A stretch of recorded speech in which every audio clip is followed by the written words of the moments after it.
मेरा नाम शेख शफी अहमद है। मैं गवर्नमेंट डिग्री कॉलेज पालमंचा में हिंदी अध्यापक हूँ। हम भद्राद्री कोत्तागुड़म जिला से आते हैं। आज मैं तीसरे सेमेस्टर के बच्चों के लिए तुलसीदास के दोहे के बारे में बताने जा रहा हूँ। तुलसीदास के कवि परिचय के बारे में जान लेंगे। आचार्य रामचंद्र शुक्ल के अनुसार हिंदी साहित्य इतिहास के रचनाकार आचार्य रामचंद्र शुक्ल के अनुसार हिंदी साहित्य इतिहास में दूसरा काल भक्ति काल है। यह काल विक्रमादित्य संवत्सर 1375 से लेकर 1700 तक रहने वाला काल है। यह काल में भक्ति का प्रचार या प्रसार हुआ। इसमें सगुण भक्ति, निर्गुण भक्ति, दो किस्म की भक्ति का प्रचार हुआ। सगुण भक्ति में राम भक्ति, कृष्ण भक्ति, दो किस्म की भक्ति का प्रचार हुआ। राम भक्ति में कृष्ण भक्ति का तो सूरदास हम सीख लिए हैं। राम भक्ति में तुलसीदास, श्री रामचरितमानस लिखने वाले तुलसीदास के बारे में आज हम जान लेंगे। राम भक्ति धारा के कवि तुलसीदास के बारे में हम जान लेंगे। तो कवि परिचय। श्री रामचरितमानस के रचयिता गोस्वामी तुलसीदास जी का जन्म उत्तर प्रदेश के बांदा जिले के स्थित राजापुर नामक ग्राम में सरयू पारिन ब्राह्मण परिवार में संवत 1554 की श्रावण शुक्ल सप्तमी के दिन हुआ था। रामचरितमानस लिखने वाले कवि तुलसीदास जी का गोस्वामी तुलसीदास जी का जन्म उत्तर प्रदेश राज्य के बांदा जिले के बांदा जिले के राजापुर नामक ग्राम में सरयू पारिन परिवार में ब्राह्मण परिवार में एक ब्राह्मण थे। इन्होंने संवत 1554 की श्रवण शुक्ल सप्तमी के दिन, श्रावण मास में शुक्ल सप्तमी के दिन इनका जन्म हुआ था। तुलसी की पूजा फल स्वरूप इनका नाम तुलसीदास रखा गया है। तुलसी की राम भक्ति के पूजा के फल स्वरूप इनका नाम तुलसीदास रखा गया है। गोस्वामी तुलसीदास को महर्षि वाल्मीकि का अवतार माना जाता है। महर्षि वाल्मीकि का दूसरा अवतार गोस्वामी तुलसीदास का अवतार माना जाता है। महर्षि वाल्मीकि राम भगवान की जीवन चरित्र लिखने वाले वाल्मीकि का दूसरा अवतार तुलसीदास जी को माना जाता है। उनके पिता का नाम आत्माराम दुबे था। तुलसीदास जी के पिता का नाम आत्माराम दुबे था। माता का नाम तुलसी देवी था। तुलसीदास जी का माता का नाम तुलसी देवी था। तुलसीदास जी आत्माराम दुबे और हुलसी के संतान थे।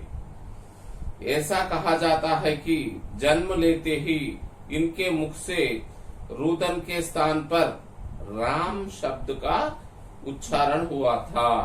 जन्म लेते ही साधारणतः सब बालक रोने लगते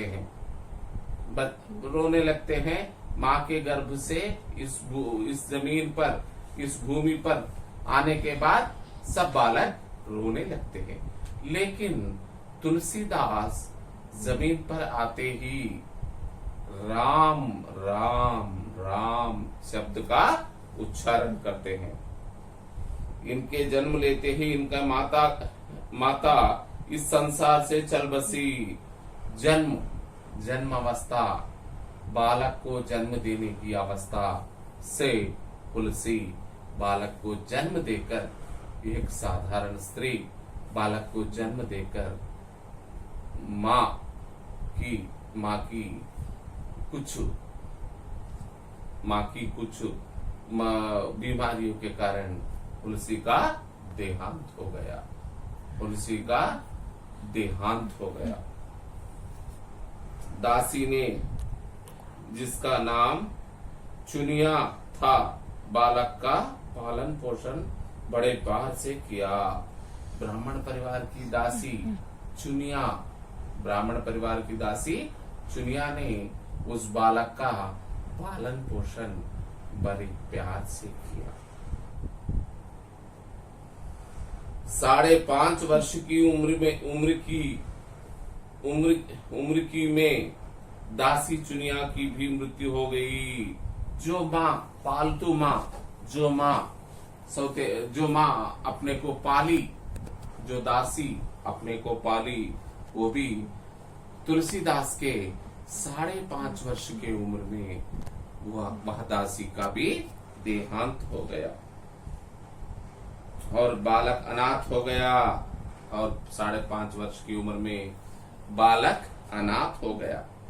कुछ समय बाद उनके पिता को भी देहांत हो गया।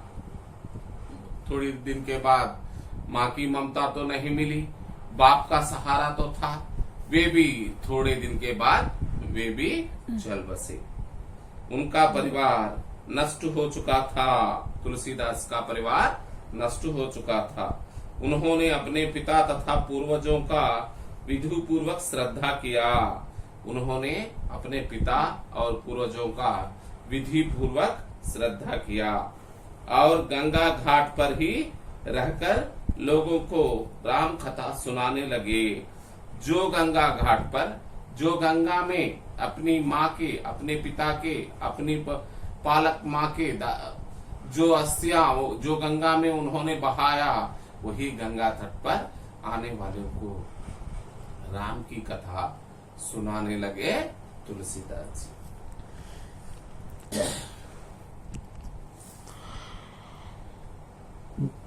संवत 1583 में माने 28 साल की उम्र में, संवत 1554 में जन्म लिया। 1583 में माने 28 साल की उम्र में रत्नावली नामक एक सुंदरी, एक विदुषी कन्या के साथ उनका विवाह हो गया।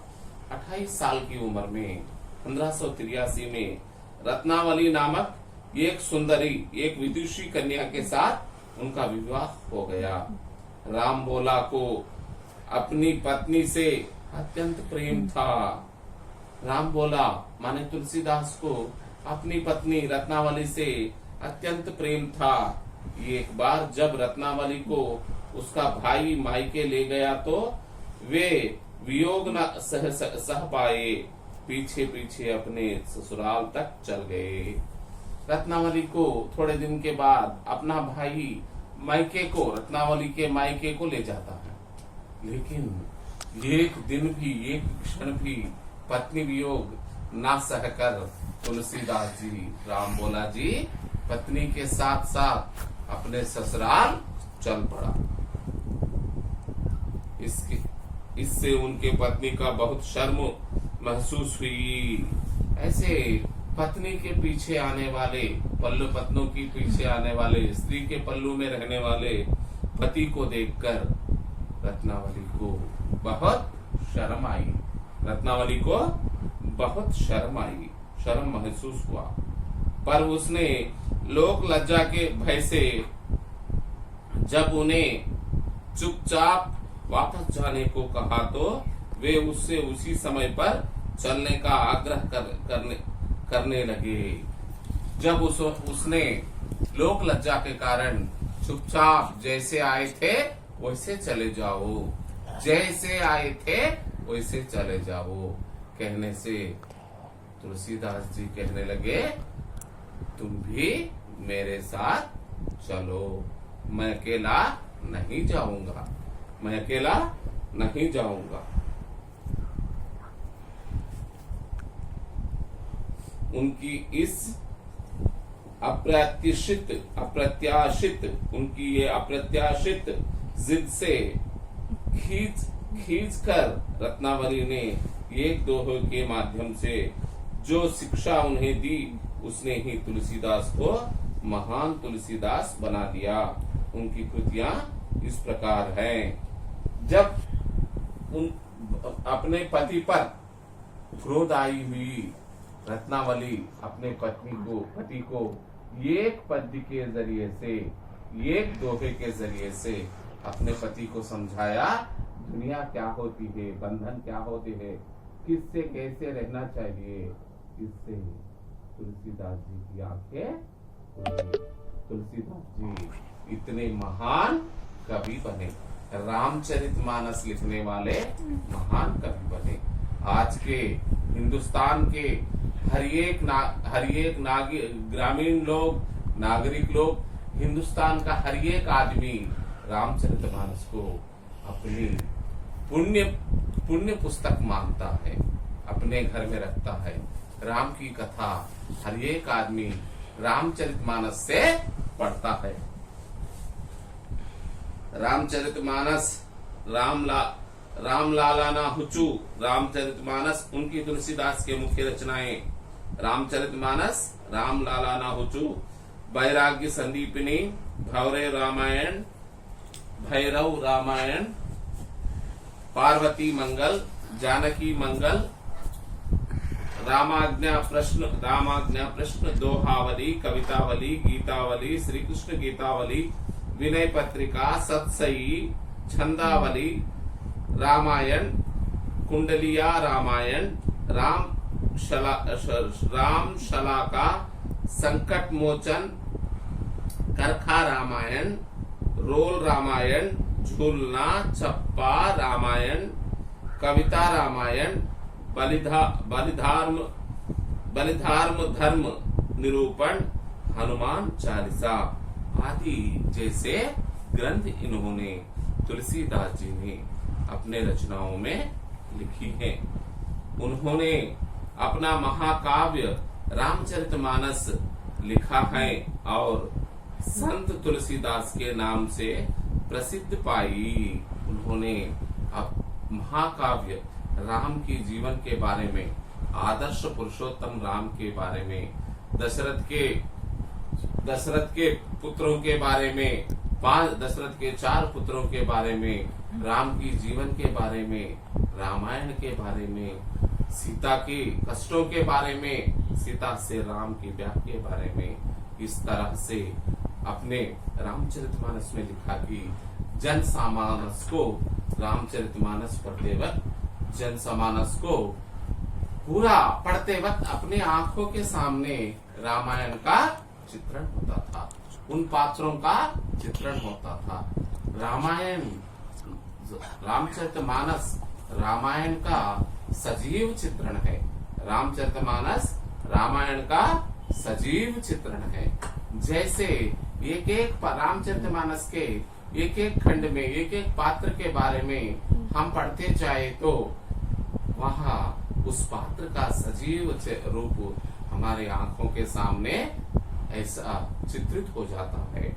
इसीलिए रामचरितमानस इतनी प्रसिद्ध है और उसको लिखे अपने तुलसीदास जी संत माने दुनिया को छोड़ने वाला संत, साधु संत, पूरा एक ऋषि की तरह भगवान में लीन हो जाने वाला, भगवान का दास हो जाने वाला, राम का दास बनने वाला कवि तुलसीदास संत के नाम से प्रसिद्ध हुए।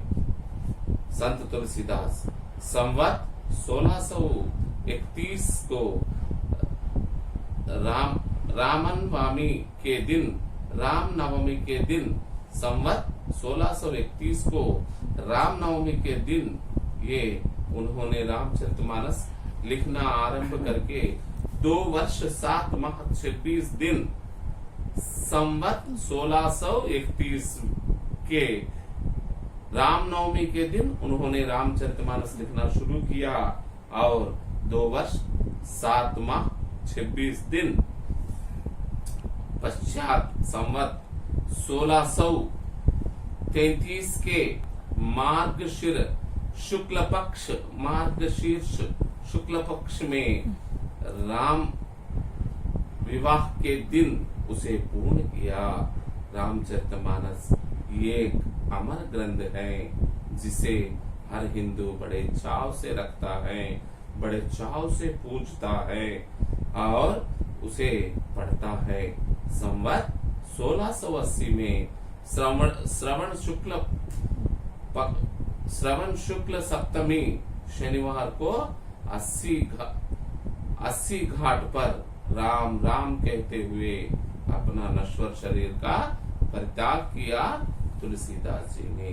संवत 1680 श्रवण शुक्ल सप्तमी, श्रवण मास के शुक्ल सप्तमी जिस दिन उन्होंने पैदा हुआ उसी दिन शनिवार को 80 घाट पर राम उसी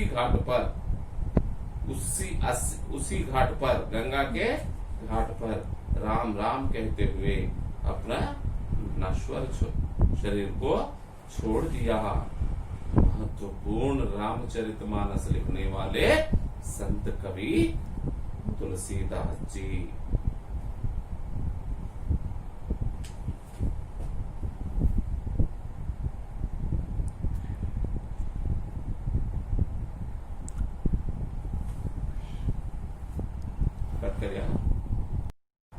ऐसे तुलसीदास जी के 10 दोहे आज हम यहाँ सीख लेंगे।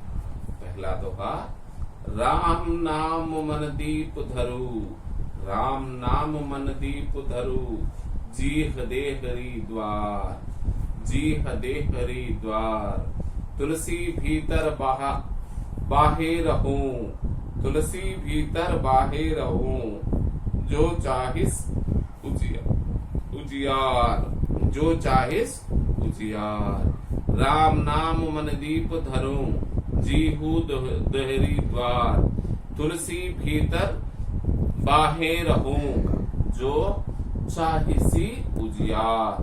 तुलसीदास जी कहते हैं कि इस दोहे में मनुष्य, हे मनुष्य, तुम मन के भीतर और बाहर दोनों तरफ उजाला चाहते हो तो मुख रूपी द्वार की जीभ रूपी दहलीज पर राम नाम रूपी मणिदीप को रखो।